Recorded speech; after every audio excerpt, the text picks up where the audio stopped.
Good morning, good afternoon, folks. Thank you for joining us today in our weekly podcast series. Today, we're lucky to have Tracey Zimmerman, the president of Robots and Pencils. Hello, Tracey. Hey, Boris, how are you? I'm doing excellent. Tracey, you and I go way back and have had many conversations in the past, but for our audience who are probably not familiar with you or your organization, would you mind introducing yourself to the folks with us? I'm Tracey Zimmerman, the president of Robots and Pencils. Robots and Pencils is a digital transformation agency. That sounds very fancy, but basically what it means is we're taking the fast-moving world of technology and design services and figuring out how to harness that to benefit our clients. We do everything with our clients from helping to understand their customer journeys from a user experience and research perspective. We help people with technology solutions. We build them mobile apps. We help roll out Salesforce implementations, all kinds of things like that. We have the opportunity to learn lots about different industries and different customers.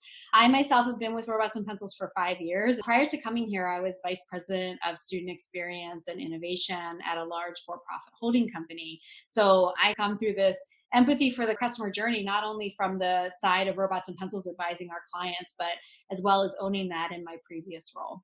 Yeah, awesome. Tracey, you and I have had a lot of conversations around customer experience. We talked about it in the framework of entire companies, but more specifically, we were really talking about it now around the context of customer experience that's being delivered within the contact center. We know a lot of contact centers are really looked upon as cost centers for a lot of organizations. So I get a lot of questions like, why should I invest? And so as a resident expert around customer experience, I'd love your take on what people should be thinking and the real why around why people should invest in a great customer experience within their contact center today. I think it actually is crazy that people would think about any group of people that are talking directly up to your customers as a cost center. Those people have the opportunity to turn any interaction with those customers into something really positive for your business. And everyone who's on Twitter knows those people also have the opportunity to turn any interaction into something terrible with customers.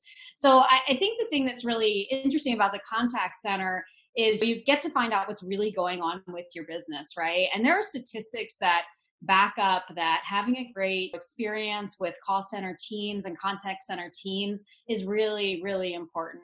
If customers have good emotions, they tend to become brand advocates, which is what we all really want. I mean, your brand advocates are the people that, first of all, they repurchase from your customer. Second of all, they send you referrals and leads for your business. They trust your company, right? And that trust drives other behaviors that you want, like the prior to, but also here and there, people are going to be making mistakes. Companies will make mistakes. That happens in my business. I'm sure it happens in yours. But when somebody calls in, there's an opportunity to create an awesome experience for them that can actually turn around from I'm not sure about this company. I don't even know if I don't know if they know what they're doing, to like, man, these guys are great. They handled my problem really well. And so there's also stats that say 86% of customers that have a positive emotional connection with a call center agent would do business with a brand again. So these aren't cost center people. These are customer facing people. And then of course we know that the dark side of this, which is that dissatisfied customers are very likely to complain. They're likely to switch brands. You're probably going to lose them as a customer. And you might say, hey, they had a bad attitude. Maybe I don't care about having them as a customer. But the problem is those people talk, right? So there's a real opportunity to take those interactions and turn them around. The other thing to think about too is these customers tend to be the customers, if you can make a positive connection with them and turn them into advocates, they would be the ones that will try your new products and services. Those people are very, very valuable when you're running a company. When you're trying something new, being able to reach out and see what they think. And obviously doing a sale with an existing customer is typically a lot easier than getting a new customer. So it's actually super important. Yeah. I mean, the real question is why so many folks really seem to underinvest in this particular area. Now, you've said it's a critical area, but why do people kind of continue to view it as a cost of doing business, right? Yeah, that's a great question. I don't know if the answer is that people haven't spent enough time talking to the people that talk to their customers. I know for myself, I've sat on the floor with a team of people that are talking to my customers and just listening into the calls that they have, and on their breaks, taking time and saying, hey, what opportunities are you seeing? What patterns? And I was able to get really useful information to improve the business and improve products that we were rolling out. I think the only thing I can think of is people just don't understand, because once they do, they'll see that treasure trove of information that can be used to improve your business. And then of course, also that those awesome people that are, able to turn your frustrated or dissatisfied or sometimes just transactional customers into advocates. Yeah, I mean, it's pretty interesting, some of the things that you mentioned. And one of the things you just mentioned was around turning every interaction into a positive experience.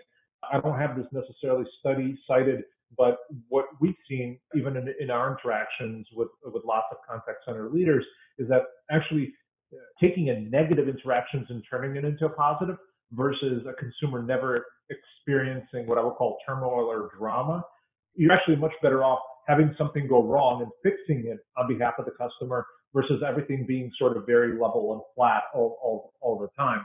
But the question I think a lot of our listeners today are thinking about is okay, great.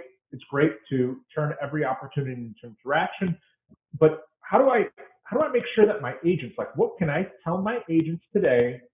I do think it starts with the leadership, right? You have Yeah. to believe yourself as the leader of the organization that there is value inside of these interactions. I spoke earlier in like almost an idealistic way, but the reality is, first of all, your teams need to understand that possibility exists, right? Your job isn't necessarily, yes, we need to look at call handling and efficiency and all that stuff. But that needs to be balanced with the potential of turning these customers into advocates. So they need to understand what's possible. And then we need to help to provide them the training. Like there's tactics. These conversations can be really uncomfortable sometimes, right? They have to learn the skills.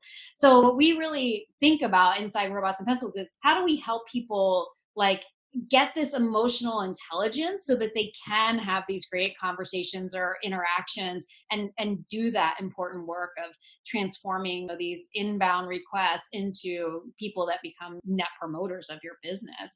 And like the reality is too, it's like going to take time, right? So it's not going to be like black and white where one moment somebody's just trying to get people off the phone and the next time delighting customers. So I think that we need to expect as leaders of these groups that it's going to take some time and some training and reinforcement. But when we look at some of the actual tactics, I think that one thing is just really practicing active listening. And this is information you can go out on the internet. You don't need to hire us necessarily to learn some of these things. But a lot of this is just you're building trust with the customer. You're willing to talk, you're reflecting, and you're willing to help them. Like you're there because people can be calling. They can be very upset. They can be frustrated. Maybe they had a long wait time.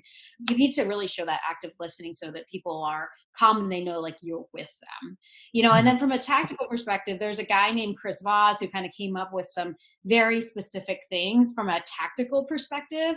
And so some of those key things are one is paraphrasing, right? So we're on a call. You're basically saying, I've called your company 25 times. I never get an answer. My package got returned. It was something I needed. It was my mother's present. I don't know. I'm like making something up, right? Yeah. And, teaching your team to really just be able to step back and paraphrase that. Oh, I hear this has been like very frustrating for you. You've had a number of interactions with us, and now your mom's birthday went by and you didn't have the gift that you planned for her. Like that's really tough. And then so the next one is labeling, right? So I kind of got into that where I said, well, that must be really tough, or it must have been, you must have felt like not a great son. You ordered this thing and you were caring about your mom's birthday and then you didn't even get it on time.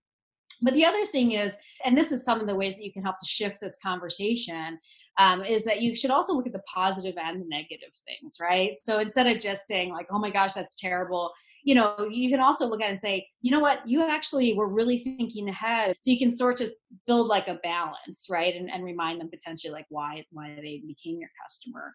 And then the other key thing that Chris lays out is really developing a rapport, right? So you're having this give and take. Mirroring is a really strong skill set for that. So I think you were doing that a little bit with me just now, Boris. But anyway, where, you're kind of saying, the caller again could be saying, I felt like such an idiot, but you can't stay there, right? So somebody who's just like, and then you're just kind of sitting there and the customer is like, they're still upset. So then the next thing is this thing that Chris talks about called the magic of ownership, right? So now I'm saying to them on the call, you're going to train your call center team to say, I'm going to stay on until this is resolved. I'm going to make sure that this gets taken care of for you, right? And that also helps them to feel a sense of ownership. And then on the flip side, you're looking for them to commit and say, I'm going to stay on the call with you until this gets done. So it's kind of a two-way thing, right? Yeah. I mean, like, it's such, like, those words that you just put just have such an amazing impact. And we actually hear them, if you think about it, they're sort of the, like, Pavlovs Dog Bell, whether you're hearing them inside the contact center or whether you are hearing them at a restaurant when you come in and somebody says, hi, I'm the owner. Next time you come back, come see me. We'll take care of you. We want to make sure you have a good experience. Whether I had a good experience now or not, just that notion that somebody is looking out for me and wants to establish some sort of a relationship is, like, just provides an amazing feeling. So knowing that and having somebody do that consistently, I think you're spot on with that point. Really, really kind of hones into that owning the problem or owning a potential solution to the problem. It makes me feel good, even though maybe you haven't done anything for me yet. Yeah, actually, even knowing that that's kind of a technique, it still works. Yeah, right? Yeah, like, exactly. Right. It's definitely some human nature. Now, of course, we need to follow through with actions, right? Right.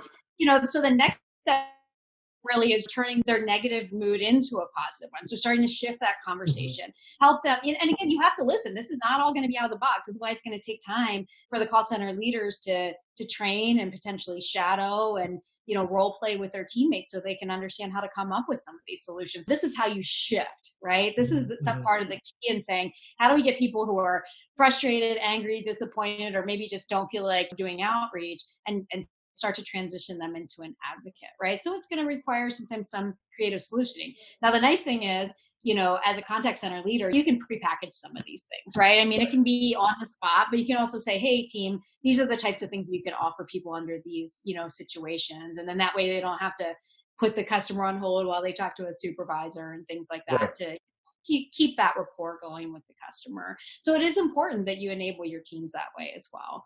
Yeah, I love that. It's like you're commiserating with them on the problem, right? But you're pumping them up and you're celebrating the solution and getting them on board at the same time. So you're sort of like getting on board in the beginning and end of the call. I think that's a super smart technique in order to get people emotionally invested and much closer to you in these conversations. That's a really great one. Yeah, thanks. I do want to mention, I think it's also super important for people to understand, like, you need to be good to your team too, right? Like, you need to be encouraging them and, they'll make mistakes through this process and things like that. And they're going to be learning new techniques, but helping our teammates to feel positive about their workplace is going to allow them to spill that over on your customers too. So, I mean, that's not necessarily the topic of this conversation, but it certainly is like a baseline thing where we can't treat people like all that matters are the metrics and, they're just cogs in a machine and then expect them to do some of this more creative work, right? So this is where I think lots of times technology can help. Technology can do some of the more rote stuff. It can help to recommend the campaign or do some auto dialing or outreach and things like that to allow, the enablement of humans to do the work that's uniquely human, which is things like this, right? Really making that connection with the customer and getting them to the other side. Yeah, it's pretty interesting about the emotional intelligence that it takes to get through these calls and that empathy up front, the empathy on the back end, the traversing and the ownership of the journey in between, the establishing rapport that you just talked about. The question becomes, how do I teach that emotional intelligence? Sometimes, truth be told, I may miss some of those cues myself. And so that doesn't make me necessarily a bad person, but if somebody was going to make me better around teaching me these emotional cues, how would they do that? There are some ways that we can actually measure whether this more experienced stuff is working. And some of this came from a measurement tool called Score Buddy. But some of those key things are that you can just go and you can coach against with your team or coach against yourself, as you're learning on your own. This intentionality of thinking about it will also kind of slow you down and make sure that you're taking the right approach. The other thing to look at is if the agent impacted the customer's mood, which, often is part of the goal, what was the closing mood? So you can say, hey, they started out angry and frustrated and they ended up sort of satisfied and happy, or they started out, high energy, excited, and then they ended happy and excited, right? So just kind of like looking at some of those things and being able to baseline and see what's working.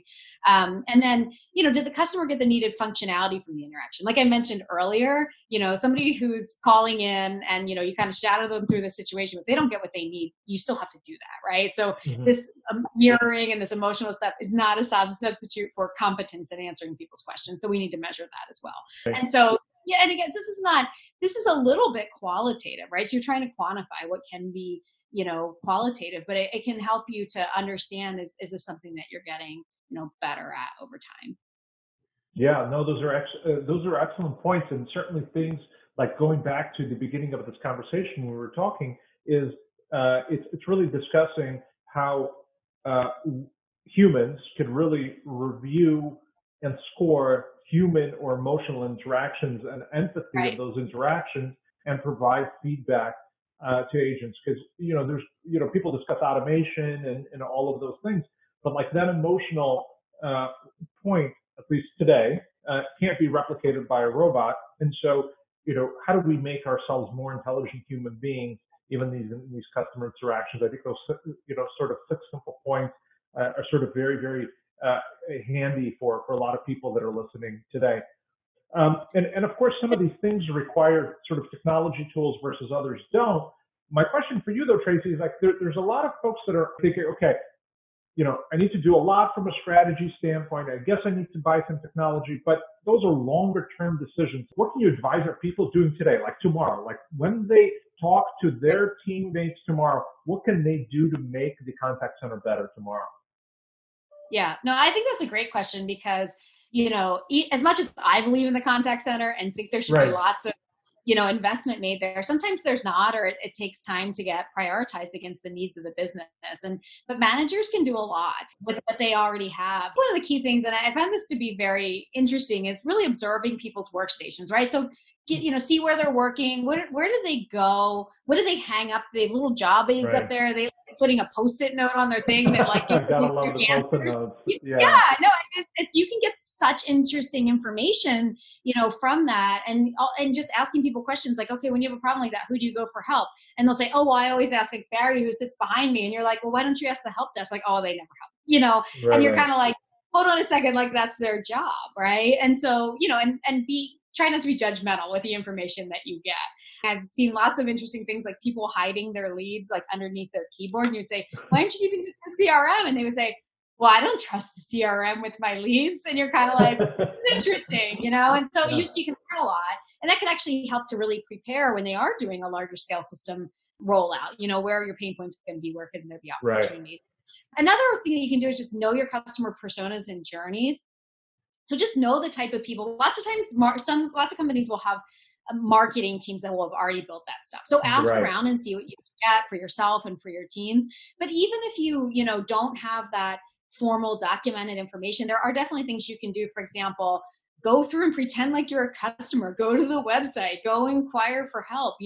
And be take that opportunity to go through the customer journey yourself and understand the things that they might work through. Talking to your teammates and just saying, hey, who are the types of people that we talk to? How do they get categorized? Are we talking to a lot of, younger people, older people? Maybe it doesn't fall into age. Another thing you can do is just listening to recorded calls, or even why connecting with your team. Sometimes why connecting with your team can be, stressful for them, but, it depends on the seniority of your people. But listening to those recorded calls, you can kind of do it when it fits into your schedule and start to get a feel for the types of issues that come up and how your teams are responding. And then obviously you can take that information and use it for coaching your team. Another thing is finding the subject matter experts. So it's kind of similar to the where do people go for help, but subject matter experts are, again, you really, a lot of times you have to talk to your team to find out who these people are. Because you can get really unfiltered information and find out what's happening with your customers, going back to the sort of, hey, this is the customer empathy center, not just the contact center. Right. And then just kind of, and also looking at call reporting and stuff and look at those top 10 reports, look at the top 5 reports, see what issues are emerging so you can figure out how to address them. And then you can train your team to anticipate issues. Like I was talking about earlier, you can do quick tips. You can just have information sharing. It doesn't have to look like bringing in an expert and having big sessions. You can use your, weekly staff meetings and things like that to walk through those scenarios. So if you can anticipate issues, and then you can have team members, like these are kinds of things when you first do them, sometimes they can seem like weird or embarrassing, but if you put it in your culture and your DNA, it just becomes normal. It becomes part of what you do. And it's part of creating a learning culture because, things are going to continue to change. The business will have different offers, customer needs will change. So the more that we can set up some of these tools that allow for continuous learning, the better you'll be prepared. Yeah, I couldn't agree with you more regarding the practicing the role-playing component. Nowadays, as people start to move more to like a work from home or remote environment, specifically in the contact center, the question becomes, first of all, for some organizations, it may be, how do I create a culture within my contact center that exudes in every conversation that my team members are having with our customers? And how do I make that so unique? And how do I make that permeate? And I think that tool we found out of enhancing or creating role playing really helps to create, I'll call it like your brand. People recognize when they call in your contact center, oh, I'm speaking with an individual from company ABC. They're all very friendly, energetic. They have a little bit of humor, or maybe they're very formal in nature. But it's like that unique sort of flavor, if you will, of that. And I think that's pretty important. By the way, a very important piece that people, I believe, are missing. And I think it's so important for the contact center teams to really understand they're the ones embodying your core values in the day-to-day, right? Yeah. As you come up with those creative solutions, as you reflect back with people, as you close out those calls and make commitments, you are, just like you said with your business owners coming to the table or a restaurant because they messed up an order or they're taking care of you. You are that person. That person is extremely important in that customer relationship. And again, like you kind of can't overinvest here because those are the places that you're going to get your absolute best customers. You're right. You're absolutely right. Well, Tracey, this has been an excellent conversation. Thank you so much for coming on the show with us today. We really, really appreciate it. Thank you, everybody who came to attend today. We'll talk to you next week. Thank you very much and talk soon.